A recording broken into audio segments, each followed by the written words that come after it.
Hey guys, and welcome to Sociolinguistics. I like to start the semester every time with this image, what was it? Maybe a tweet. Okay. Because I think it's a good motivator as you start a topic that might be really new to most of you. My normal response to when will we use this from students is some of these things are not directly usable, but that doesn't make them meaningless. Your favorite football player will never do a squat in a game, so why do a ton in practice? The skills add up to the whole. So in this class, we're going to be doing a lot of what a learning strategy called scaffolding. We're going to start with the topic, and I'm going to slowly introduce more to it. And we're going to build your knowledge level up so that we get to the game, the equivalent of the game. We're going to be doing squats, so we get to the larger understanding, which in this case is the linguistic game, right? So let's dive in. Let's get started. Linguistic attitudes. One thing I'm going to introduce to you now, you're not going to be quizzed over this, but I just want to introduce some quick terminology that you might hear in this class. This is not, again, quizzable. This is just so you know. As future educators, these are terms you want to know so you can sound more involved in the field, right? You want to start learning the linguistics of the field you're going into. Here's some terms you might hear that professionals use. When someone says L1, they're talking about a person's first language. So my L1 is English. So my first language is English. L2, we're talking about someone's second language. I actually don't speak a second language, but for the sake of the experiment, I will say my L1 is English, but my L2 is Spanish. So my first language is English, but my second language is Spanish. We've got this term dialect or variety. I'm just telling you right now, we're going to go into those, but these words are interchangeable. They mean the same thing. So if you hear anybody say, oh, what an interesting variety of English or dialect of English, we mean the same thing. I'll tell you what those terms mean exactly as we move through this chapter. ESL, that stands for English as a second language. So he is an ESL student. He is an English as a second language student. ELL, that's an English language learner. So you might see this in a quiz. I might give you a scenario, not in a quiz right now, in the next chapters, where I say your ELL pronounces the word poem as boom. Okay, just throwing that example out there. So when I say that, I'm saying your English language learner. I'm basically saying your student, okay? So those are some terms you want to know. And TESOL, those are teachers of English to speakers of other language. So those are some terminology points you might want to start working into your own vocabulary to become a little more comfortable with using them. So what is linguistics? Definition right from the dictionary, a person skilled in foreign languages. Well, some of you might be bilingual, but I would say for the most part, we're not all that skilled in these languages. We just use them. And another definition, a person who studies linguistics. Well, based on that definition, this semester, you are linguistic scholars. You are linguist. Okay, that's what that word says, not linguistics, linguist. You are linguist now because you are somebody who is studying linguistics. As a linguist, we have certain beliefs, certain axioms that we believe in. And they're basically certain truth holds. And that is what chapter 1 starts to introduce to you is, if you're going to be a linguist and you want to be educated on language, here are certain truths we know. Because not everyone in the world has the final absolute truth about language as a whole, right? We're still studying so many things and how language is used, but we do have certain foundations that we stay on and all linguists can agree on. To get to that point, though, to look at these axioms that we have in English or as linguists, I want to build up to it through this method. So basically, if we were in class, I would have you do this with me, and it's usually pretty funny.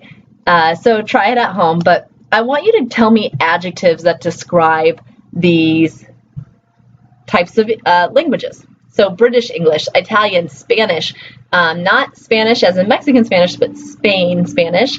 And for those of you who speak Spanish, you know what I'm talking about. There's a difference. Australian English, Chinese, or Mandarin, right? Because Chinese is not a language, it's called Mandarin. Or Cantonese, we're going to talk about Mandarin though, and German. Okay, so if we were in class, I would say, give me adjectives Give me words that describe these languages. And so we would start with British English. I would say, describe for me British English. Some of you are already thinking of some things, and I'm guessing you're going to see it on this screen. This is over teaching this class several times. This is basically the same list I get every time I ask.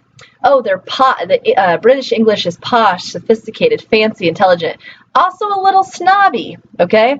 And they also speak the correct English. So English speakers here in America sometimes see British English as correct English, okay? And so you'll see here a mix of positive and negative things, but without a doubt, you had an opinion. I asked you to describe British English, and you gave me an opinion, whether it was positive or negative. What about Italian? This one's typically a little harder, but I'm guessing you're thinking one of these. Now, I'm really surprised because I've always thought of Italian as like the romantic language, right? Nope. Most of the class, I've only ever really gotten one person who's ever said that. Most people always say, oh, their language is fast and it's loud and it's hard, angry, aggressive, direct. Oh, a lot of their language is with the hand gestures, right?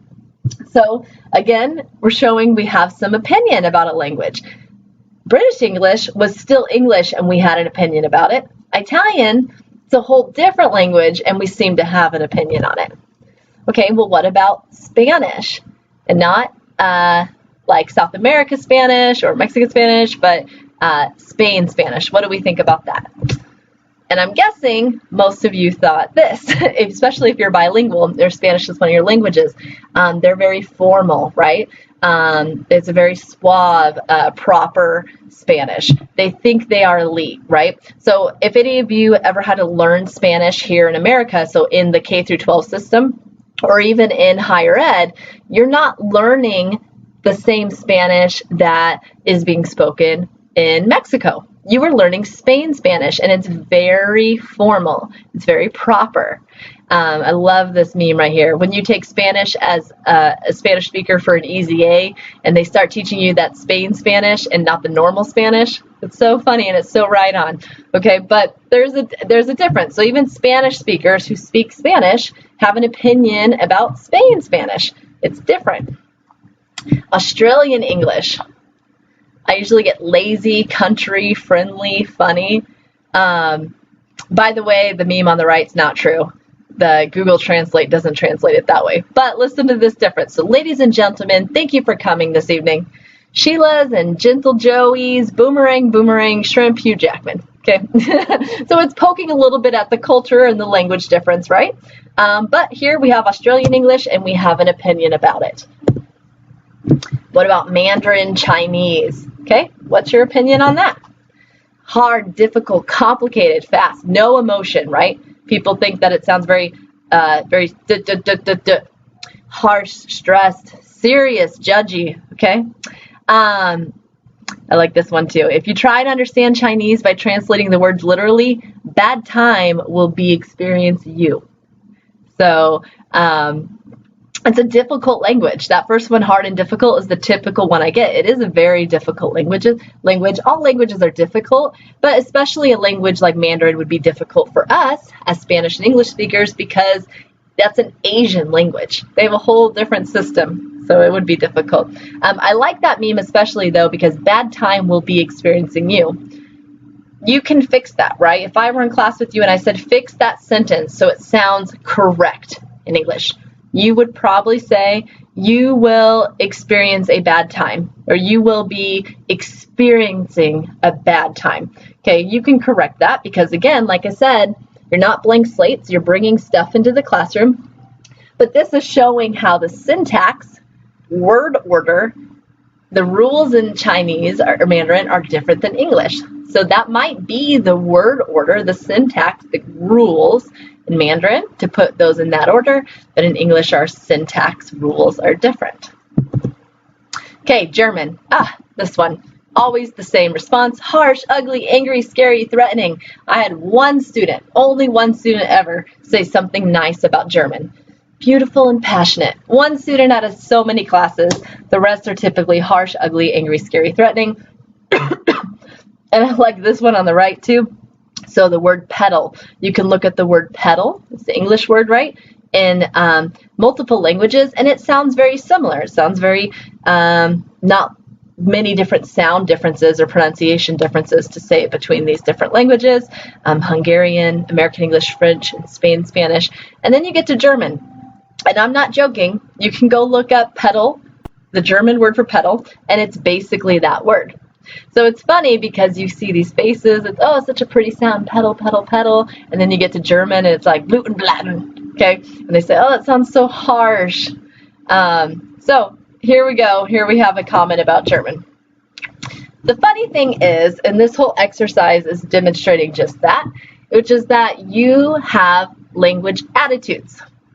Here are some languages that I just presented to you. Most of you can't use any of them, right? Maybe you're just American English all the way. And you probably, if you're real with yourself, had opinions and probably negative opinions about some of those languages. I like this meme because it basically pinpoints that, how Germans see Germans talking. Blah, blah, blah, blah, blah. How foreigners see German people talking. Okay, so this is demonstrating, though, that inside our closed circles, we're often really comfortable with that language and we don't really have these biases against ourselves. Sometimes we do, right? But for the most part, we had a lot of negative things to say about other languages and maybe a few positives. But those are what we call language attitudes, opinions about a language that's not really informed. So we have this definition of attitude from the dictionary, and I've modified it to fit into this topic.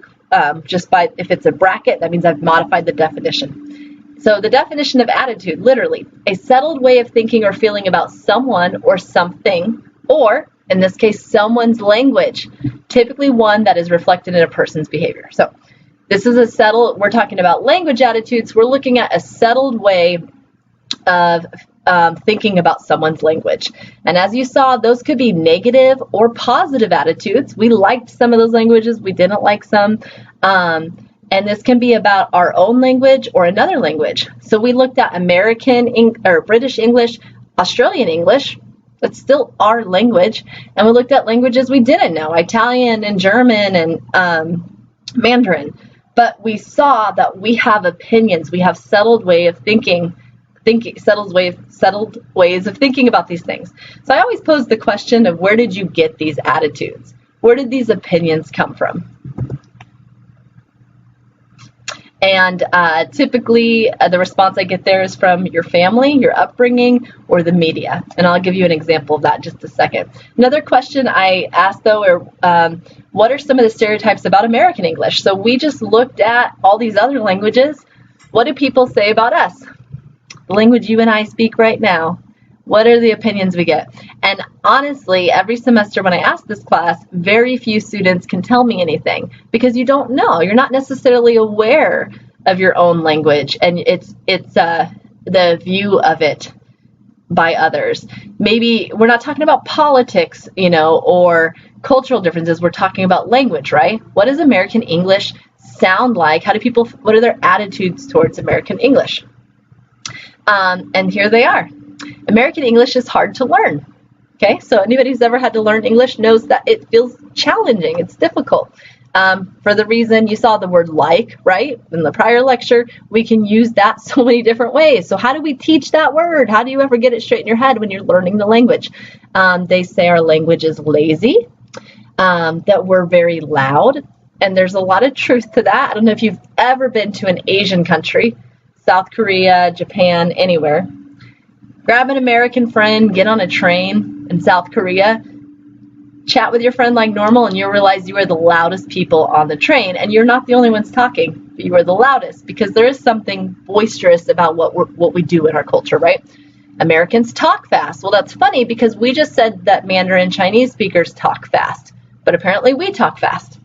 They did a study, Carrie in 2016 did a study with people that were seeking to learn English, and basically these people who were coming to universities to learn English had talked about these biases they had, and overwhelmingly they found that people view globally British as the professional English. If you want to learn a professional an English style to sound professional and educated, learn British English.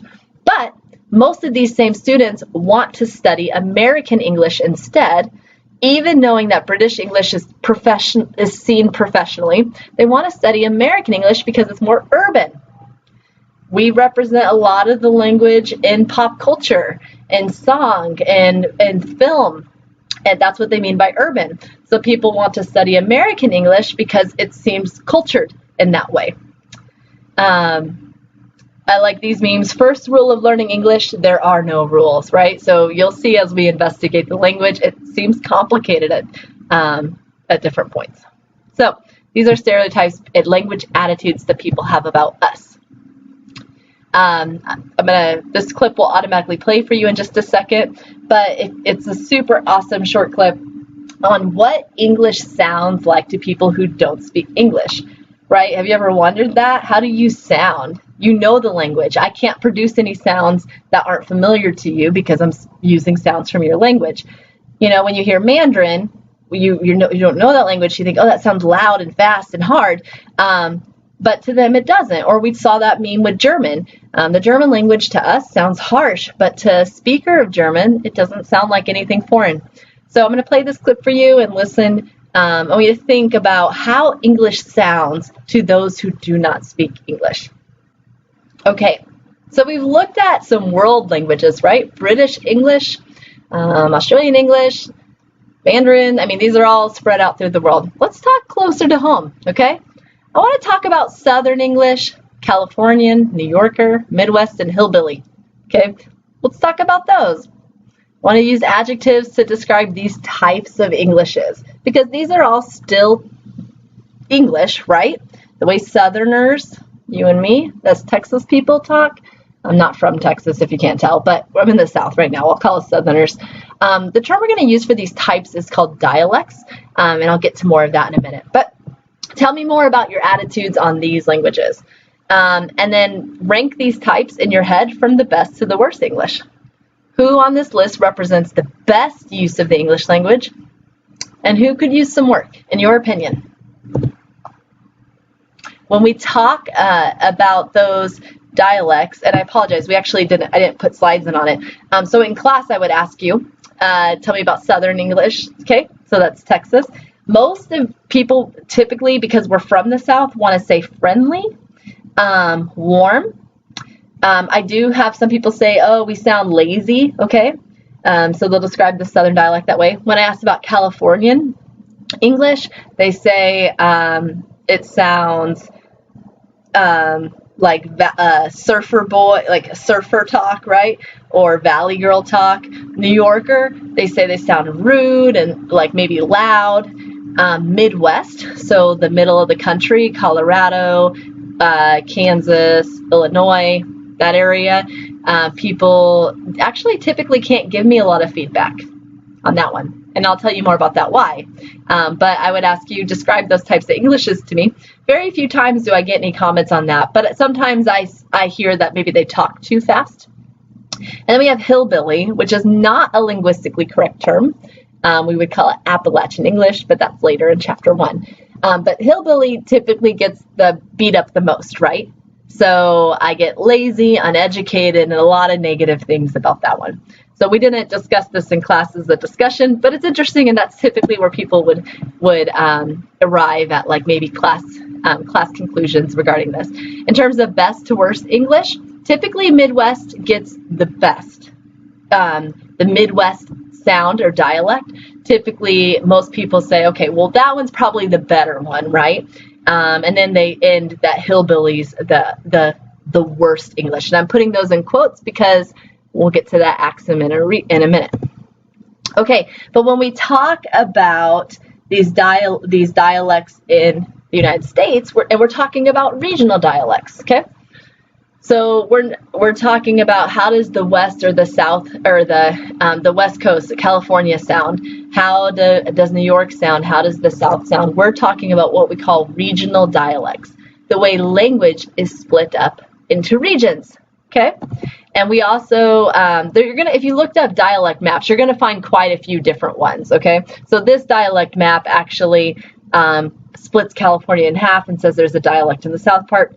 It doesn't matter. What I'm showing you is the concept exists. This is called regional dialects when we look at how language is centralized in certain places. And if any of you are actually from the South, you do know that Texas Southern does sound a lot different than Georgians, than the language in Georgia, right?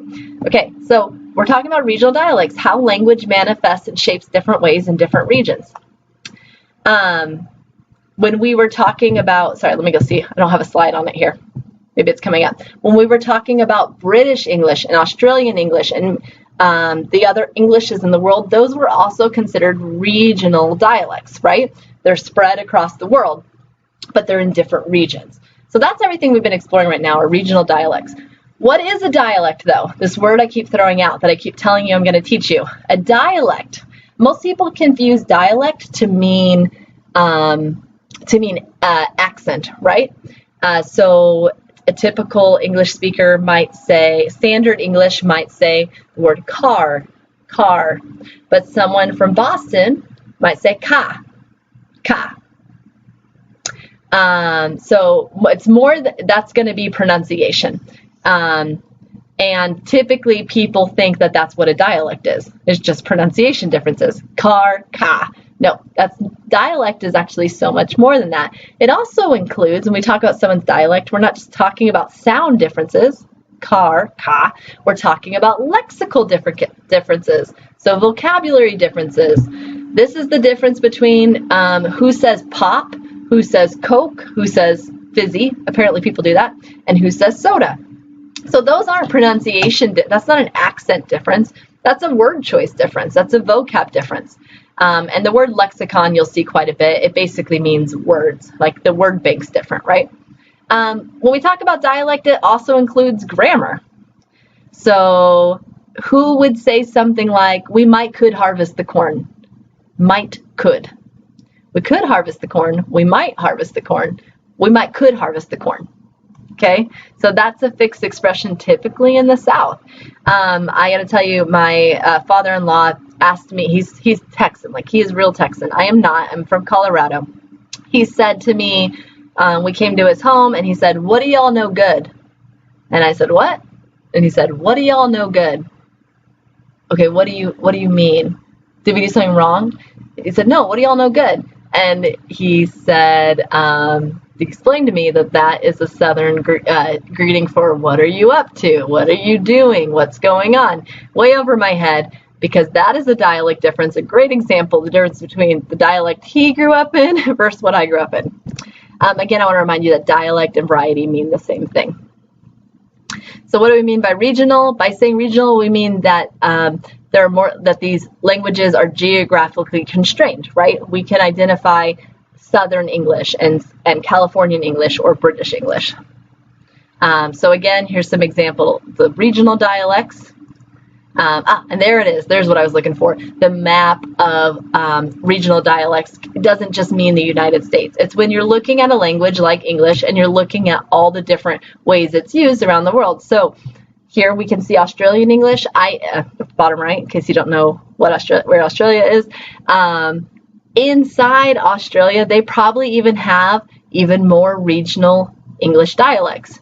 Just like you can look at America there and go, okay, well, they speak American English, right? But you just saw how inside America, we have different types of Englishes even inside. So all this building up to the idea of this, like the attitudes we have about other languages, German, Italian, Mandarin, languages we don't even speak, we have attitudes about our own language as well, about the dialects within our own language. So whether that's British English and Australian English, so people completely regionally far away from us, or if that's inside American English, so we've got Southern English versus Californian English. Now, this whole idea of language attitudes, this exists on a global level, okay? This is not just Americans and some cultural opinions we've built up about language, right? This is global. And I show this to you as an example, okay? So there's 50 countries in the world where English is the official or primary language. I don't know if you knew that, right? So there are 50 countries in this world where English is the official or primary language. Okay. There are also in those 50 countries 160 English dialects. Okay, so we have American English, right? But I just showed you how inside America we have a dozen or more, probably way more, dialects of English, right? Southern, Appalachian Hillbilly, it's the word you're familiar with. We have all these dialects. Okay, so that's to tell you what I'm about to show you here. These language attitudes exist globally. So keep in mind, there are so many English speakers in the world. But did you know that not all of them would be hired to teach English around the world? Okay, because there are a lot of people who have opinions in other countries about what good English is. This isn't just English speakers judging what good English is. This is Korean speakers saying this is the good English. Okay, so look at I took these snippets from job applications online, posted from all parts of the world. Okay, and here are things they're saying. Required experience, the top one, citizen of native English-speaking countries. Okay, so I just told you there are 50 countries in the world where English is the official or primary language. This job says we want a citizen from one of those countries, but specifically only Australia, Canada, Ireland, New Zealand, South Africa, United Kingdom, United States. So if you are from one of those other ones, so what do we got here? 1, 2, 3, 4, 5, 6, 7. If you are from these 7, then we want your English at our school. If you are from the other 43, no. Okay, so there's some biasness there. What's wrong with the other 43? We have one job applicant where it said British candidates only.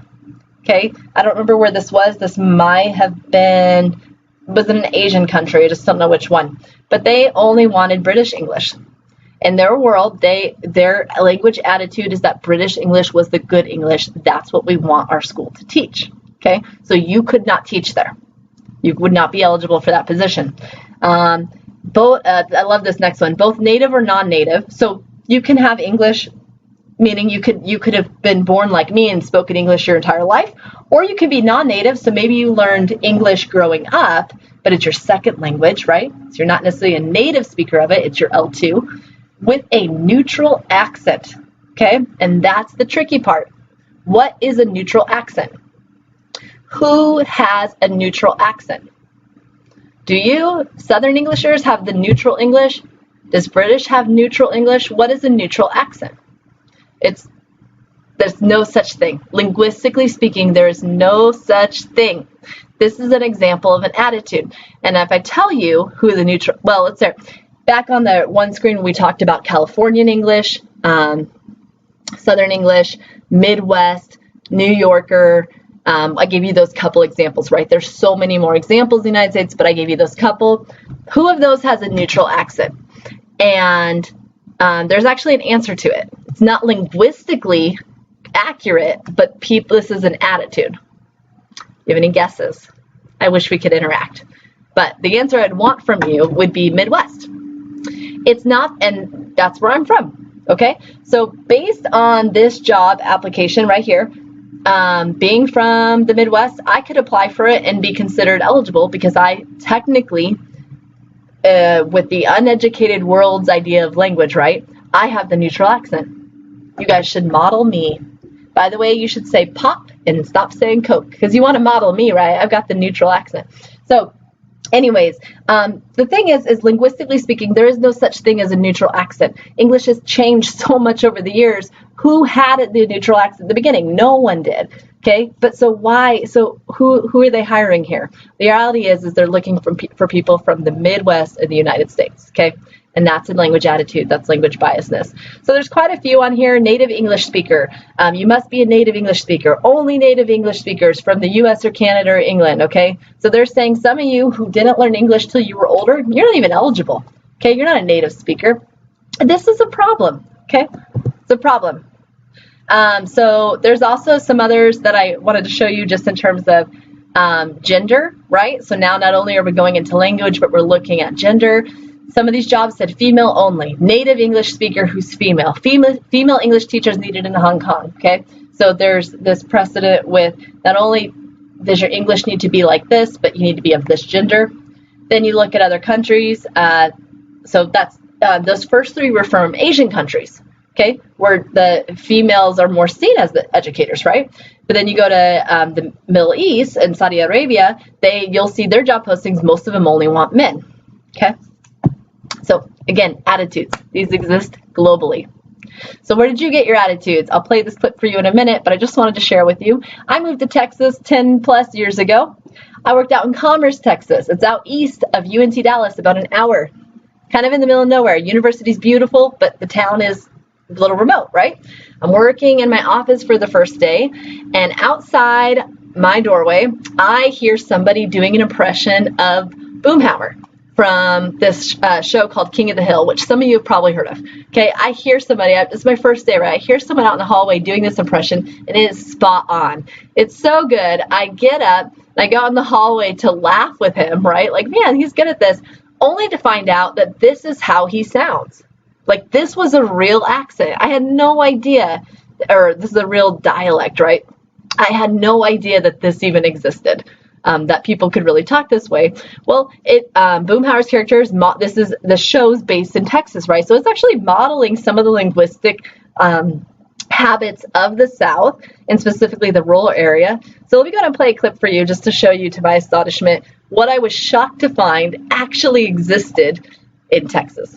Tell you what, that dang old internet, man, you just go on there and point and click, get in there, talk about www.com, you got on there, man, you go click, click, click, click, click, click, click, click, click. It's real easy, man. So I came into Texas with an attitude, right? A little bit of like, whoa, someone really speaks that way, kind of taken back by that. And the reality is that's where everyone starts, but we're making a change by learning about these attitudes. Attitudes can be ugly. Okay, so I'm going to play this clip for you in a minute. I want you to keep in mind it's got some strong language. It's got a lot of ignorance. It is not the best of society necessarily. I think there's a couple positive things in here, but I think for the most part it's picking on attitude on people. So just to warn you, it does have some strong language. We're watching stuff like this for educational purposes. It's not because any of us hold these beliefs. This is just to show you how deep these language attitudes go. If you see in that video, you'll actually, if I asked you what language gets picked on the most, well, Southern, okay? Southern language gets picked on the most in that video. It is typically seen as an uneducated language or dialect, and you and I know there's no truth to that, okay? We're just calling language attitudes like they are. We bring all this about to talk about our first foundational belief as linguists. You are a linguist this semester. How do linguists feel about all these attitudes? Do we agree with any of them? Absolutely not, because they're not scientifically provable. They're opinions, they're biases, they're judgmental. And here's what all linguists believe, even though we don't agree on everything, we do believe this. A person's opinion about a dialect or a language, so a dialect like Southern English, right, or a language like Mandarin, actually reflects his or her attitude about the group of speakers of that dialect or language. So let me clarify that more. If you have a negative attitude about someone's language, so we just went through all those languages, right? If there was one in there you didn't like, you said, oh, that's ugly sounding, it has nothing to do with whether or not that language is actually ugly, because there isn't an ugly language. It's just the language you don't know. It actually has more to do with your opinion about that people group. I want to use German as an example here. Okay, a lot of people typically say, oh, German sounds ugly, they sound harsh, they sound mean. The language is actually, there's nothing wrong with the language. Believe it or not, most of the English you're using today is German descent. Okay, that's our sister language. We'll learn more about that later.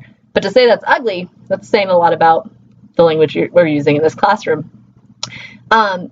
Think about the roles that Germans play in movies.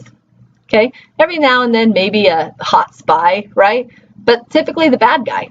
Okay, so we've reinforced this viewpoint of mean, ugly language, and by even our culture, by putting that language, we put those characters as the negative villains in these films. Okay, so it really isn't an opinion about the language; it's an opinion about the group of people. Okay, all war films. How many war films are we fighting the Germans? Right. So again, our belief as linguists is not that any of these attitudes we have are linguistically valuable. None of them are provable. You cannot prove to me that German is an ugly language, okay? That is just an opinion. But what it is that you might have an opinion about Germans deep down that is kind of spurring that attitude. Okay, so as linguists this semester, we don't believe in we don't hold language attitudes. We're open to linguistically provable and explainable approaches to language. We're obviously not in class, so we won't spend any time on this, but what languages other than English will your students speak? So keeping all these attitudes in mind, were there any that you actually maybe had some negative thoughts towards? What if your students are bringing that language to the classroom because that's their L1, their first language? How are you going to handle that? How are you going to check your attitudes at the door? What attitudes might your students have about English? We just looked at American English. They said it's hard. They said it's urban and not professional. If they're coming into the classroom with this attitude, how are you going to work around their attitudes so that they can successfully learn? Okay. Big question too, or what are attitudes your students' parents might have about the English language? Okay, so there are some homes, I know Hispanic-speaking homes where English is not used at home. They don't want it used at home. They want the L1 Spanish used. Okay. And it's for a lot of reasons, a lot of cultural reasons, and it's beautiful. But then what attitude about English do they have? Is how are you going to work with that? Because you're going to work really closely with parents, right? So we want to keep these things in mind. I'm going to play a clip for you. If it doesn't work on here, then I have embedded it in Canvas, so go there. So we talked about what is a dialect. A dialect is pronunciation, it's lexicon, it's grammar. It's all three of these things, okay? So I want you to listen to this clip and think about what dialect is this, okay? Think about the pronunciation, the word choice, the grammar, and tell me what you think about this dialect. Okay, I'm going to tell you more about that audio clip, but in the next lecture, so proceed on.